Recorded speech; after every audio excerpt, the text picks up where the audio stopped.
Joining me now, Strategic Analysis Australia Director Peter Jennings. What do you make of Witkoff and this plan? Can it work, do you think? Well, I hope we'll have an opportunity for some of these negotiations to happen away from the cameras so that they can get to real brass tacks talking about what needs to be done. I think it is correct now that Ukraine understands it does need to find some way to a peace deal, Steve. But I think they'd have more confidence in dealing with the United States on that if we could get some evidence that Trump and his team in Washington were pressing the Russians as well, for example, to stop their attacks, to understand what concessions on land Russia might be prepared to make. That's how a negotiation works, after all. It can't all be about forcing the Ukrainians to give things up. So I think we've come back from where we were a week ago with that disastrous Oval Office press conference, if that's what you can call it, Steve. But now we're at a point where some careful thought and some hard discussions have to be had privately in order to, give space to understand what Ukraine can do, what Russia can do, the role the Europeans will play, and the role the Americans will play. It's pretty complex stuff, and it's not going to be solved in, just one meeting in Saudi Arabia. So, Peter, you'd imagine that one of the big sticking points is, if this American envoy says, well, you guys, you've fought a really good fight. It's amazing. Putin thought he'd roll you over in 3 days, but here we are 3 years later. But you're going to have to give up some territory. That's going to be a major sticking point, surely, isn't it? I think the Ukrainians understand that they will have to give up some territory. And, in one respect, it's not necessarily that bad for them, because if they lose the Russian-speaking, Russian-supporting part of their population, it's going to actually make political life easier in what's left of the European-facing Ukraine. So they will be prepared to give up some territory in return for what President Zelenskyy was asking Donald Trump about, which is security guarantees. And I think that's where, if progress is going to be made, that's what needs to happen, is to give some sense of where are the Americans really on security guarantees, beyond just saying, well, we're going to have economic interests in the country.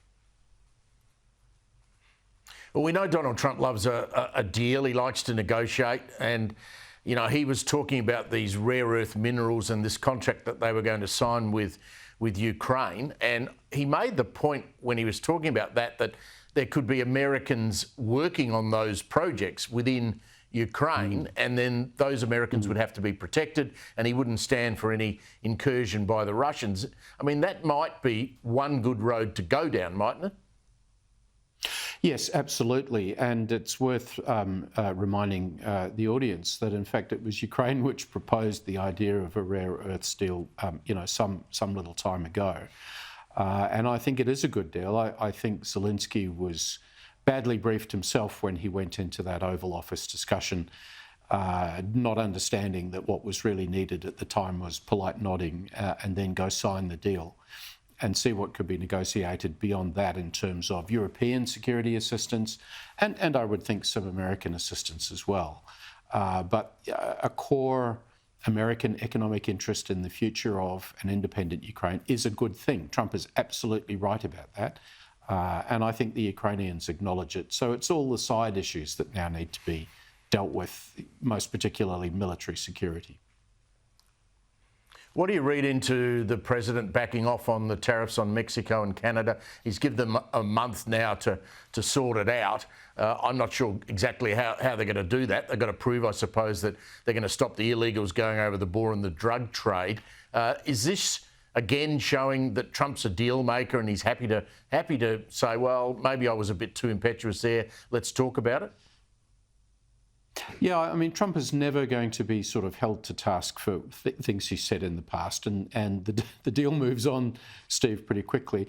I understand we're in this situation now, particularly because auto industry leaders were making the point to Trump that this is going to be incredibly difficult for them to deal with. From the Canadian side, because the construction sector is so intimately tied that there are tariff goods that will cross the border multiple times before they end up inside a finished American SUV, for example. And, working how that can now be sort of carved out, I think is part of what's going on here. I also think it's very strange that, all of this is tied to fentanyl, which is a desperate problem for the Americans, but virtually none of it comes north from Canada.